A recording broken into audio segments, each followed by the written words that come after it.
Is this the right description about wokeness? Listen to this. The fact that women now control or at least represent the majority of the employees at many institutions is one of the reasons that society has gone the way it has. Is that fair? I think that's fair to say. Some people have reacted to the piece by acting as if I'm saying women cause all the problems in the world. I'm definitely not saying that, but I am saying that feminization has caused one specific particular problem, and that is wokeness. I read an article that someone else wrote that put forward a really simple, elegant thesis, which is that wokeness is simply feminine patterns of behavior applied to institutions where women had not been very well represented until recently. Women tend to be more consensus-focused, consensus-oriented. Men, when they're approaching a moral question, will ask, what are the facts? What are the rules?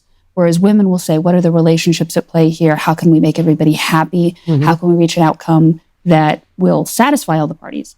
As opposed to the male perspective of how do we reach an outcome that is just and according to the rules. That sounded a lot like wokeness to me. It is the case that a lot of institutions that went woke or were affected by wokeness became demographically female in the last 5 years. Law schools in America turned majority female in 2016, and they've gotten a little bit more female every year since then. I think now it stands at 55, 56%. The New York Times became majority female in its workforce in 2018.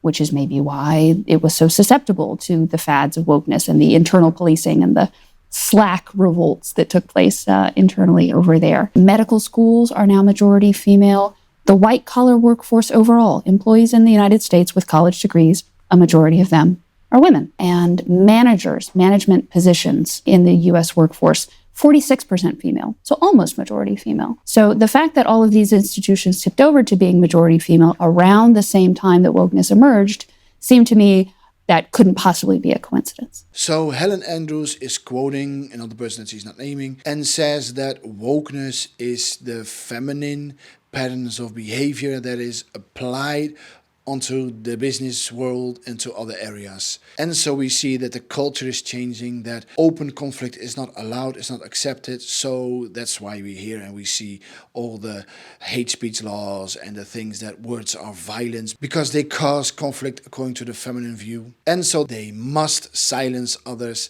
that are causing in their worldview, in their thought, in their fear, open conflict. While males in general, they allow and accept conflict because they don't see conflict as a problem in itself, but males see that conflict is sometimes necessary to be morally right instead of just following the herd, following the stream and do whatever our leaders are telling us.